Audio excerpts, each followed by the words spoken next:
শুটকি ভর্তা করব। সরিষার তেল পড়ে গেল কড়াইতে।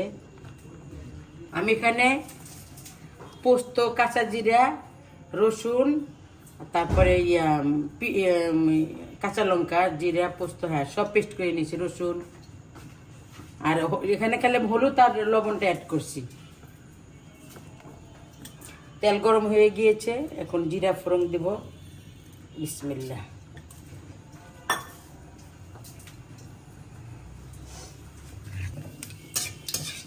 তোমরা ভিডিও কিন্তু দেখো না বন্ধুরা।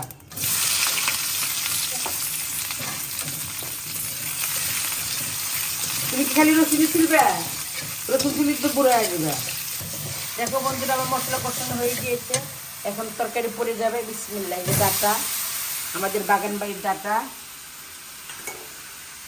আর এটা হচ্ছে আলু, আমাদের উত্তরবঙ্গের আলু, সব একসাথে দিয়ে নেব।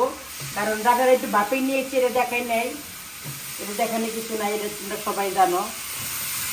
এটা কিন্তু আমি স্টোর করছিলাম ডিপ ফ্রিজে, সেটা।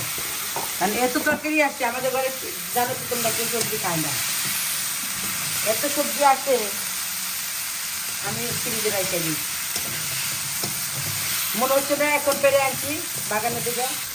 এই হলো কাতলা দিয়ে, কাতলা মাছ দিয়ে পোস্ত, ঝোল পড়ে গেল। অল্প দেবো মাখা মাখা, কারণ ডাটাটা আমি সেদ্ধ করে নিয়েছি তো। বড় ফুটে গেলে মাছটা দিয়ে দেবো।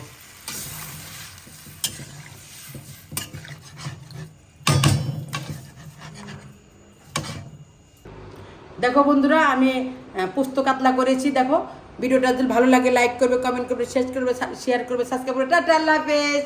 আমার ভিডিও বেশি বেশি দেখবে।